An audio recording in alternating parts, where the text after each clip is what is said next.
नमस्कार, अग्निपथ देख रहे हैं आप और अग्निपथ में बात करेंगे 23-24 की तैयारी, कौन किस पर भारी। कांग्रेस नेतृत्व को अंदेशा है कि छत्तीसगढ़, मध्य प्रदेश और राजस्थान चुनाव के बाद कभी भी लोकसभा के चुनाव हो सकते हैं। मोदी सरकार समय से पहले लोकसभा चुनाव की तैयारी में लगी है और इसी को ध्यान में रखते हुए कांग्रेस नेतृत्व ने विधानसभा चुनाव के लिए ऑब्जर्वर नियुक्त करने के साथ ही सभी लोकसभा सीटों के लिए भी ऑब्जर्वर अभी से नियुक्त कर दिए हैं। कांग्रेस का मानना है कि मोदी सरकार की तैयारियां बहुत कुछ संदेश दे रही हैं, इसलिए हमारी बैठकों में विधानसभा चुनाव के साथ लोकसभा चुनाव के संबंध में विचार विमर्श किया जा रहा है। मोदी सरकार पूरे देश में कमोबेश हर राज्य में बड़े बड़े प्रोजेक्ट की आधारशिला रख रही है या लोकार्पण कर रही है। छत्तीसगढ़ में पिछले महीने ही प्रधानमंत्री ने 7,400 करोड़ से अधिक के प्रोजेक्ट शुरू किए। इससे पहले मध्य प्रदेश और राजस्थान में भी वे ऐसा कर चुके हैं। इसके अलावा मोदी सरकार की ओर से सभी राज्यों में केंद्रीय गृह मंत्री अमित शाह दौरा कर चुके हैं। उनके दौरे में जिस तरह की बातें हो रही हैं उसमें बूथ लेवल से लेकर लोकसभा सीटों की तैयारियों को देखा जा रहा है। यही वजह है कि हर राज्य में कांग्रेस ने भी उसी स्तर पर अपनी तैयारियों को अंजाम देना शुरू कर दिया है। सीएम भूपेश ने बिलासपुर में भेंट मुलाकात की और सीधे युवाओं को साधने का प्रयास किया। तो कुल मिलाकर तैयारियां दोनों तरफ से चल रही हैं। छत्तीसगढ़, मध्य प्रदेश और राजस्थान में नवंबर-दिसंबर में विधानसभा चुनाव होने हैं, जबकि लोकसभा चुनाव मई-जून में होने की संभावना है। ऐसे में 23-24 की तैयारी में कौन किस पर भारी होगा, ये देखने वाली बात होगी। इस चर्चा को आगे बढ़ाएंगे, उससे पहले कुछ प्रतिक्रिया है वो आपको सुनाते हैं। देखिए, अखिल भारतीय कांग्रेस कमेटी अब पूरी तरह से चुनाव के मोड में है। हमारे यहाँ एक बार नवंबर-दिसंबर में चुनाव हो जाएंगे विधानसभा के और उसकी तैयारी है। जैसा कि आज प्रगति यात्रा का आगाज किया है भूपेश बघेल जी ने रायपुर दक्षिण की विधानसभा से, तो हमारी तैयारी चुनाव के परिप्रेक्ष्य में पूरी तरह से चल रही है। और अखिल भारतीय कांग्रेस कमेटी भी अपने दायित्व का निर्वहन करते हुए उन्होंने लोकसभा चुनाव के लिए ऑब्जर्वर और पर्यवेक्षकों की नियुक्ति इसलिए किया है क्योंकि इस बात की चर्चा होने लग गई है कि हो सकता है कि लोकसभा का चुनाव समय के पहले कराए केंद्र की सरकार, क्योंकि जिस तरह से भारतीय जनता पार्टी के खिलाफ और मोदी जी के खिलाफ पूरे देश में आंदोलन हो रहे हैं, इस तरह से पूरे देश की जनता आक्रोशित है इस कार्यकाल को लेकर के मोदी जी के, तो उनको लगता है कि अगर ज्यादा समय बाद में चुनाव कराएंगे तो जो दुर्गति होने वाली है वो और भी ज्यादा बड़ी दुर्गति होगी। इस दृष्टिकोण से हो सकता है कि वो पहले चुनाव कराए। मुझे लगता है ये जो छत्तीसगढ़ की 11 सीटों के लिए उन्होंने ऑब्जर्वर नियुक्त किया है वो सिर्फ छत्तीसगढ़ की बात नहीं है। कांग्रेस को अंदर से एक आंतरिक आदेश मिला होगा कि पूरे देश में ये स्थिति उन्होंने करनी है और ये बताना है कि लोकसभा की तैयारी कर रहे हैं। ये सीधा सीधा जो विपक्ष का गठबंधन बन रहा है वहां पे अन्य दलों पर एक दबाव, मानसिक दबाव बनाने की तैयारी है कि कांग्रेस लोकसभा के लिए तैयार है, क्योंकि विभिन्न जब विपक्षी दलों का दो गठबंधन हुआ उसमें साफ दिख रहा है कि बाकी दल राहुल गांधी का नेतृत्व मानने के लिए तैयार नहीं है। राहुल गांधी का नेतृत्व स्वीकार करवाने के लिए कांग्रेस विपक्षी दलों को यह संदेश देना चाहती है कि हम लोकसभा के लिए आज से तैयार हैं। उस दबाव की रणनीति के तहत यह दिखावा कर रही है। मैं तो कहता हूं कि कांग्रेस के खड़गे ही नहीं, सारे शीर्ष नेता को छत्तीसगढ़ आना चाहिए और छत्तीसगढ़ की जनता से माफी मांगनी चाहिए जो उन्होंने जन घोषणा पत्र के वादे पूरे न किए। सबसे पहले उनको माफी मांगनी चाहिए यहाँ के प्रधानमंत्री आवास से वंचित लोगों को, यहाँ की आधी जनसंख्या महिला शक्ति से माफी मांगनी चाहिए कि शराबबंदी का वादा करके हमने शराबबंदी नहीं किया। महिला स्व सहायता समूह से माफ करना चाहिए कि उनका काम छीन लिया और उनको बेरोजगारी भत्ता नहीं दिया। यहाँ की विधवाओं से माफी मांगना चाहिए जिससे उन्होंने वादा किया था कि हम उसको विधवा भत्ता देंगे, और माफी मांगना चाहिए युवाओं से जो 10 लाख युवाओं को रोजगारी भत्ता देने की बात थी। इनको तो छत्तीसगढ़ जन और छत्तीसगढ़ महतारी से माफी मांगनी चाहिए जो उनकी कांग्रेस यहाँ भ्रष्टाचार करके छत्तीसगढ़ की जनता के पैसे लूट रही। चलिए, तो विधानसभा की भी बात हो रही है, साथ में लोकसभा की भी बात हो रही है और बड़ा सवाल है कि कौन किस पर भारी होगा। ये अमूमन होता है, लेकिन जिस तरह से ऑब्जर्वर नियुक्त किए गए हैं वाकई में दोनों जगह के लिए करने के पीछे की बात वही है जैसा कहा जा रहा है या कुछ और है। मैं इस चर्चा को आगे बढ़ाऊंगी। हमारे साथ मेहमान जुड़े हैं, सबसे पहले आपका परिचय करा दे। कांग्रेस का पक्ष रखने के लिए रवि ग्वालानी जी हमारे साथ जुड़े। रवि जी, बहुत स्वागत चर्चा में जुड़ने के लिए। बीजेपी का पक्ष रखने के लिए KS चौहान जी हमारे साथ जुड़े। KS चौहान जी, आपका भी बहुत स्वागत है। चर्चा की शुरुआत सबसे पहले रवि ग्वालानी जी आपसे करना चाहती हूँ और स्पष्ट रूप से और अच्छे से जानना भी चाहती हूँ कि जो ऑब्जर्वर नियुक्त किए गए हैं विधानसभा के लिए और लोकसभा के लिए, इस वक्त पे ही उनकी नियुक्ति कर देने का मकसद एक्चुअल में क्या है? वाकई में जो कहा जा रहा है कि जो बीजेपी है वो इलेक्शन पहले करा सकती है, कोई भरोसा नहीं मोदी सरकार का, क्या इन तमाम चीजों को लेकर, या फिर कुछ और है, या आपको लग रहा है कि उनकी तैयारी बहुत ज्यादा तेजी से चल रही है इसलिए भी है? मतलब हम पूरा ओवरऑल सब ले रहे हैं। आज हम अब छत्तीसगढ़ तो करेंगे, लेकिन लोकसभा के लिए भी ये नियुक्ति हो रही है, तो इसके पीछे का मुख्य मकसद क्या? जी, आज प्रदेश में हमारी सरकार है, केंद्र में हमारा जो नेतृत्व है वो पूरे आक्रामक तरीके से देश में काम कर रहा है। हर तरह से जहां जहां बीजेपी की गलतियां हैं, क्या क्या बीजेपी ने बातें कही थी, और वर्तमान में देश के जो माहौल बना हुआ है, खासकर अगर नॉर्थ ईस्ट में मणिपुर की बात करें तो हर तरफ हमारी पार्टी ध्यान दे रही है और सब चीज को ध्यान में रखते हुए काम कर रहे हैं। आज अगर आप बात करेंगे 2023 में जो चुनाव होने वाले हैं या 2024 में जो देश के आम चुनाव होने वाले हैं, तो कांग्रेस पार्टी तैयार है। कांग्रेस पार्टी मेहनत कर रही है, ग्राउंड जीरो में अपने नेताओं को, अपने कार्यकर्ताओं को भेज रही है और बोल रही है कि जा करके जमीनी स्तर में आप लग जाओ, क्या क्या जनता की मांगे हैं उनके अनुरूप काम करो। क्योंकि 9 वर्ष में भारतीय जनता पार्टी ने आज देश को कहां से पहुंचा दिया है, कहां पहुंचा दिया है, ये किसी से छिपा हुआ नहीं है। वो चाहे आप डॉलर की बात करिए, पेट्रोल के रेट की बात करिए, महंगाई की बात करिए, या 2 करोड़ लोगों को रोजगार देने की बात करिए, हर तरफ से केंद्र में बैठी हुई मोदी सरकार फेल है। लॉ एंड ऑर्डर भी उनसे पूरा का पूरा डिस्टर्ब हो चुका है। आज मणिपुर आग में झुलस रहा है। तो ऐसे में अगर किसी को ये पूरा काम करना पड़ेगा, अगर जनता को किसी से उम्मीद है तो वो सिर्फ और सिर्फ कांग्रेस पार्टी से उम्मीद है।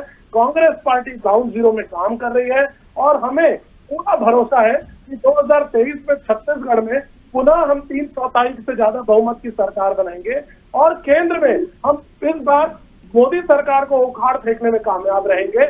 और हमारी कांग्रेस पार्टी की जो हमारा नया गठबंधन INDI है, इंडिया है, हमारा इंडिया गठबंधन इस बार आएगा और जनता जो है भारतीय जनता पार्टी को दिखा देगी कि आप लोगों ने सिर्फ बातें कही, आप लोगों ने बड़े बड़े वादे किए, आप लोग सिर्फ टीवी में आकर के भाषण दिए, आप लोगों ने अपने बड़े बड़े पोस्टर लगा दिए कि अब की बार महंगाई की मार, अब की बार मोदी सरकार, इस तरह के बड़े बड़े पोस्टर लगा दिए। लेकिन इन पोस्टरों से कुछ नहीं होगा। अगर कोई काम कर सकता है तो केवल और केवल कांग्रेस पार्टी कर सकती है। कांग्रेस पार्टी इस बात को समझ रही है और प्रदेश में ऑब्जर्वर नियुक्त करने हो या बाकी जगह पे जो हमारे नेताओं का एक निर्देश हो रहा है, एक एक टीम तैयार कर रहे हैं। अगर कोई भी स्थिति चुनाव आयोग लेता है, कल चुनाव आयोग अगर जल्दी चुनाव कराए, चुनाव आयोग समय पे चुनाव कराए, जिस समय भी वो चुनाव कराना चाहेगा, हम तैयार हैं हम। और छत्तीसगढ़ प्रदेश की बात करेंगे तो हम कहेंगे भूपेश है तो भरोसा है। चलिए ठीक है। मतलब मुझे ऐसा लग रहा था कहीं ऐसे कोई डर वाली बात तो नहीं है मोदी सरकार से, इसलिए हमने इतनी बात निकाली थी। खैर ठीक है।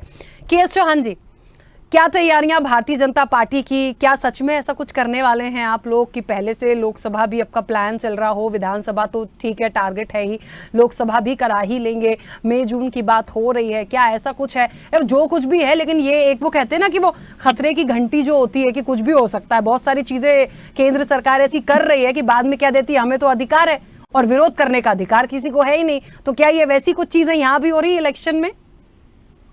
राखी जी, बिल्कुल अधिकार है, लेकिन अधिकार कानून के दायरे में रह के, अधिकार संविधान के दायरे में रह के। ये बिल्कुल सही बात है कि भारतीय जनता पार्टी सिर्फ वही करेगी जो जनता के लिए सही है, जो देश काल और परिस्थिति के हिसाब से सही होगा वो करेगी। लेकिन चुनाव कराना, सबसे पहली बात तो ये है कि कांग्रेस के नेताओं को ये पहले क्लियर करना चाहिए कि चुनाव करवाना और उसकी तिथि तय करना पहले होगा कि बाद में होगा, तो ये सबसे पहले जो निर्वाचन आयोग है केंद्र का, वो तय करता है, वो राज्य का भी और केंद्र का भी। हाँ, इसमें सहमति रहती है, इसमें प्रोपोर्शनेटली सहमति रहती है, मैं मानता हूं। दूसरी बात यह है, इनका गठबंधन हो रहा है राखी जी, INDIA इंडिया, जिसमें जो इनका प्रतिनिधित्व कर मिस्टर इंडिया जो दिखाई नहीं देते, ये मेन इनका प्रॉब्लम है। और एक और बहुत सटीक चीज इनके ऊपर लागू होती है कि बेगानी शादी में अब्दुल्ला दीवाना। अरे आपको अपना नेता मान कौन रहा है? आपने 2014 और 2019 की टोटल अगर आप सीटें मिला लेंगे ना तो भी आप बहुमत में नहीं आ पाएंगे। तो कांग्रेस की पार्टी की बात कर रहा हूं। पिछले 10 सालों में राखी जी, पिछले 10 सालों में 90% चुनाव कांग्रेस पार्टी हारी। इन्होंने एक बुलाया था प्रशांत किशोर जी को, जो उन्होंने साफ साफ बोला कि अगर आप यूपीए का अगर जो प्रेसिडेंट है सोनिया गांधी जी हट जाएं और गैर कांग्रेसी आएगा तो आपकी स्थिति सही होगी, नहीं तो सही नहीं होगी। लेकिन सोनिया गांधी जी मानने वाली नहीं है। इस वजह से INDA का ये हुआ। आज सिर्फ और सिर्फ सोनिया गांधी जी की नहीं चल रही है, जो कि पिछले 5 साल जो सोनिया गांधी के सामने कोई बैठता नहीं था, आज ममता बनर्जी उनके बाजू में बैठती हैं और सम्मान पूरा एकदम समान रूप से दिया जाता है। इसका मतलब क्या है? इसका मतलब यह है कि आप कहीं नहीं हैं जहां आप दूसरों के भरोसे हैं, आपका खुद का ही आता पता नहीं है। आज ये सरकार बनाने की स्थिति में नहीं है, आज ये विपक्ष में रहने की लड़ाई है कि विपक्ष का नेता कौन रहेगा वो भी डिसाइड नहीं कर पा रहे हैं। लेकिन के.एस. चौहान जी ताकत के साथ लड़ने की तैयारी में हैं। जी सुनिए मेरी बात, लड़ना हर एक आदमी का अधिकार है और ये लोकतंत्र हमारे को देता है, बिल्कुल देगा। और ये हमारे भारत की खूबसूरती है कि अगर किसी के पास कुछ भी ना हो तो भी वो प्रधानमंत्री बनने का दावा कर सकता है। ये बिल्कुल ये लोकतंत्र की हमारी खूबसूरती है। जिसको कुछ भी ना आता हो, जिसको एक धोती बांधनी भी ना आती हो, धोती खुल जाती हो, वो भी प्रधानमंत्री का दावा कर सकता है। जिसको जो आलू से सोना निकालता हो, जो और भी कुछ करता हो, जो बाहर चले आता हो, अपना रिफ्रेशमेंट के लिए बाहर चले जाता हो, उसको भी प्रधानमंत्री बनने का अवसर देती है हमारा। मुझे लग रहा था एक आम व्यक्ति के लिए आप कह रहे हैं, मगर अभी मुझे आलू और सोने से समझ में आया ये सीधे सीधे कांग्रेस के लिए था, ये सीधे सीधे कांग्रेस के लिए था। खैर ठीक है, 1 मिनट के.एस. चौहान जी मैं आऊंगी वापस, क्योंकि कुल मिलाकर इस मुद्दे में एक बात बहुत महत्वपूर्ण है कि विधानसभा और लोकसभा दोनों ही होने हैं, वो अपने शेड्यूल में ही होंगे, जो भी चीजें आएंगी, जो भी डेट्स आएंगी। लेकिन जो ऑब्जर्वर की नियुक्ति हो रही है, जो प्लानिंग्स हो रही हैं, दोनों ही राजनीतिक दलों में जो बैठ के हो रही हैं, कितना क्या किया जाएगा। देखिए विधानसभा का अपना एक अलग क्राइटेरिया है, लोकसभा का अपना एक अलग क्राइटेरिया है। इन दोनों चीजों को हम यदि यहाँ पर देखेंगे तो दोनों के इलेक्शन अलग अलग तरीके से होने हैं, प्रोसेस भी अलग अलग होनी है। तो इन सबके बीच में कैसे वो ऑब्जर्वर अपनी महत्वपूर्ण भूमिका निभा पाएंगे, बीजेपी उसे किस तरह से लेती है, ये मुख्य रूप से इस चर्चा का विषय था। क्या ठीक है, वापस आऊंगी। कुछ कहना चाह रहे थे रवि ग्वालानी जी, बोलिए। देखिए राखी जी, आज अगर बयानों को तरोड़ मरोड़ने की एक्सपर्टीज किसी की है तो भारतीय जनता पार्टी की है। कोई कहता कुछ है, उसके बीच की लाइन को काट करके किस तरह से पेश करना है, कैसे किसी की व्यक्ति की छवि को खराब करना है, वो अगर कोई किसी से सीखे तो भारतीय जनता पार्टी से सीखे। मूल मुद्दे पे भटकाना अगर किसी को आता है तो भारतीय जनता पार्टी को आता है। आज गुड़गांव की स्थिति खराब हो गई है। आज आप देखिए मणिपुर 90 दिन से ऊपर हो गया, जल रहा है, कुछ नहीं कहेंगे। आप इनसे कुछ भी पूछ लीजिए, आप पूछिए इनसे कि 90 दिन में आपने मणिपुर में क्या किया, इनके पास कोई जवाब नहीं है। आप इनसे पूछिए गुड़गांव में स्थिति खराब हो रही है, उसको कंट्रोल के। रवि जी आपकी आवाज नहीं आ रही है, फिर से बोलिएगा। नहीं, मुझे लग रहा है कुछ इशू आया है। तो एक बार फिर से दोबारा कनेक्ट करने की कोशिश करते हैं, क्योंकि आपकी आवाज अचानक से आना बंद हुई है। कुछ कह रहे थे के.एस. चौहान जी, आप बोलिए तब तक। राखी जी, मैं सिर्फ ये बोलना चाह रहा था कि मणिपुर की जो घटना हो रही है, ये बोलते हैं कि प्रधानमंत्री कुछ नहीं बोल रहे, प्रधानमंत्री कुछ नहीं बोल रहे। क्या इस प्रोसीजर में, संविधान में ऐसा क्या लिखा है कि प्रधानमंत्री जी अगर कोई वक्तव्य देंगे, स्टेटमेंट देंगे, तब जाके वहां पर कोई कार्रवाई हो पाएगी? ये कहाँ लिखा है? और जो गृह मंत्री का काम है वो गृह मंत्री कर रहे हैं, और जो राज्य सरकार का काम है वो राज्य सरकार कर रही है। जो सुप्रीम कोर्ट और जो दूसरे लोग बोल रहे हैं वो किसी रिपोर्ट के आधार पर नहीं बोल रहे हैं, हम रिपोर्ट क्यों मंगवाते हैं? हम ऐसी एजेंसियां क्यों नियुक्त करते हैं जो इसको ऑब्जर्व करे, जो उसको जो छानबीन करके अपनी रिपोर्ट पेश करे? उसके बाद कोई जो कौन जुर्म किया है, किसने जुर्म किया है, कौन अपराधी है, कौन जवाबदार है, वो उसको जो संविधान बोलेगा, जो कानून बोलेगा, उसको उसके हिसाब से सजा दी जाएगी। आज मणिपुर कर रहे हैं। मैं ये पूछना चाहता हूं कि भारतीय जनता पार्टी का कौन सा नेता और कौन सा जनप्रतिनिधि उसमें लिप्त है, ये आप मेरे को बताइए। क्या ये घोषित हो चुका है? नहीं, बिल्कुल नहीं। आज ऑब्जर्वर वहां बैठे हुए हैं और देख रहे हैं, वो जो रिपोर्ट आई जाएगी उसके बाद निर्णय लिया जाएगा। और जो मैं आपके प्रतिष्ठित चैनल में ये वादा करता हूं कि हमारी भारतीय जनता पार्टी या जो न्यायपालिका हमारी है, हमारे को पूरा भरोसा है, वो न्यायपालिका अपने हिसाब से काम करेगी, विधायिका अपने हिसाब से काम करेगी, केंद्र सरकार अपने हिसाब से काम करेगी, कार्यपालिका अपने हिसाब से काम कर रही है। उसके बावजूद भी मणिपुर क्या है? आपको कोई भी मुद्दा नहीं मिलता है, आप मणिपुर बोलने लग जाते हैं। दूसरी बात यह है कि आप ये मेरे को बताइए कि आप क्या लेके लोकसभा लड़ेंगे? आपकी पिछली हार जो है, आप 10%, 6 महीने के बाद आप 10% कम आ गए। आप बोलते हो कि 7,400 करोड़ रुपए दे के आ गए। आपके पेट में दर्द क्यों होता है? अगर आ जाते, अभी इनके मुख्यमंत्री बोल रहे थे, वो हमारे भी मुख्यमंत्री है, वो एक घंटे पहले बोलते हैं कि हम जितना मांगते नहीं है उतना केंद्र दे देती है, और वहां पर बाहर जाके, ये वीडियो बहुत वायरल हुआ था, आपने भी देखा होगा, और बाहर जाके ये बोलते हैं कि हमारे को कुछ केंद्र सरकार दे के ही नहीं गई। अब हम सोचे थे बहुत कुछ देके जाएगी, 7,400 करोड़ आप लोग खुद मान रहे हैं, उसके बाद भी आप लोग के पेट में दर्द होता है कि दे के क्यों चले गए? अरे भारत है उनके, और हम भारत के नागरिक पहले, उसके और हमारा पूरे संसाधनों पे हक है। हमारा प्रधानमंत्री हमारे को क्यों नहीं देके जाएगा? ठीक है, क्योंकि के.एस. चौहान जी, ठीक है, एक छोटा सा सवाल है, उसके बाद क्योंकि रवि जी भी दोबारा कनेक्ट हो गए, उनसे मैं उनकी बात भी पूरी रखवाऊंगी।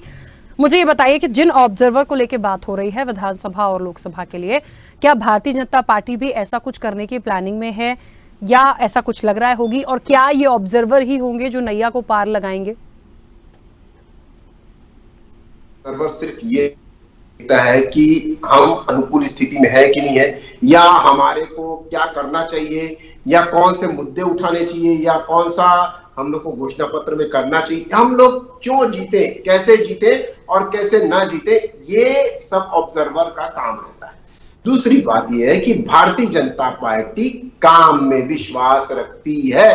अगर हमने गुड गवर्नेंस चलाई होगी, अगर छत्तीसगढ़ के 11 सीटों में हमने कोई काम किया होगा, तो अगली बार निश्चित रूप से हमारे को वोट मिलेगी, और भारतीय जनता पार्टी को पूर्ण बहुमत से फिर से सरकार बना रही है। ठीक है, उसके बाद भी ये मतलब कांग्रेस को अपने खुद के ऊपर भरोसा नहीं है। आप खुद बताइए कि आपका चेहरा कौन है? ठीक है, आपका विपक्ष का चेहरा कांग्रेस का तो छोड़ दीजिए। ठीक है के.एस. चौहान जी, ठीक है, रवि ग्वालानी जी अपनी बात रखिएगा, मगर इसका जवाब भी दीजिएगा कि क्या वाकई ये जो ऑब्जर्वर हैं इनसे नैया पार लग पाएगी दोनों ही जगह, विधानसभा लोकसभा? राखी जी, आवाज आ रही है मेरी? हाँ आ रही है, बोलिए। ठीक है राखी जी, मैं अपनी बात वहीं से शुरू करूंगा। मैं कह रहा था कि आज के समय में भारतीय जनता पार्टी भयभीत हो चुकी है, और ये लोग पूरी तरीके से लॉ एंड ऑर्डर मेंटेन करने में फेल होते जा रहे हैं। अब देखिए गुड़गांव में क्या स्थिति है, किसी से छिपी नहीं है। 90 दिन से मणिपुर जल रहा है। ये कह रहे हैं कि प्रधानमंत्री क्यों जवाब दे, गृह मंत्री जी जवाब दे रहे हैं। मैं ये कहना चाहूंगा कि जवाब दे ना दे वो एक अलग विषय है, लेकिन 90 दिन से पूरा का पूरा मणिपुर जल रहा है। मणिपुर में लॉ एंड ऑर्डर खत्म हो चुका है। हमारे ही देश के हमारे भाई लोग लड़ रहे हैं, कोई किसी को मार रहा है, कोई किसी को काट रहा है, कोई किसी की बहनों के साथ पता नहीं क्या क्या व्यवहार कर रहा है। क्या उनके लिए एक्शन नहीं लेना चाहिए?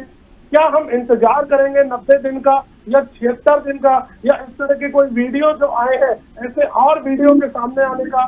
बात यहाँ ये हो रही है कि एक्शन क्यों नहीं लिया जा रहा है। आज केंद्र में इनकी सरकार है, हमारी देश की सेना जो है वो बैठी हुई है, सेना को भेज करके ये लोग मणिपुर कंट्रोल क्यों नहीं कर पा रहे हैं? आज पूरी तरीके से लॉ एंड ऑर्डर को वहां खराब और क्यों होने दिया जा रहा है? मणिपुर हमारा जो है वो दूसरे देशों से भी घिरा हुआ है, वहां से बांग्लादेश नजदीक है, वहां से म्यांमार नजदीक है। तो ऐसे में हमें क्या उसको सेंसिटिव मैटर को लेना नहीं चाहिए ठीक से? भारतीय जनता पार्टी फेल होती हुई नजर आ रही है और कांग्रेस पार्टी ने इसका जो है बीड़ा उठा लिया है। आने वाले समय में देश की जनता तय कर चुकी है, मन बना चुकी है कि बोलने वाली इस बड़बोली भारतीय जनता पार्टी को उखाड़ करके फेंकेगी और काम करने वाली, धरातल के साथ चलने वाली और सबसे ज्यादा राज्य देश चलाने का जिसके पास अनुभव है तो कांग्रेस पार्टी है। फिर से जनता कांग्रेस पार्टी को कमान देगी। और जो राखी जी आप बात कह रही थी थोड़ा जल्दी से देखिए, ऑब्जर्वर नियुक्त होंगे, ऑब्जर्वर ग्राउंड में जाएंगे, काम करेंगे, फीडबैक लेंगे और ऑब्जर्वर को जो ड्यूटी दी गई है वो ड्यूटी करेंगे।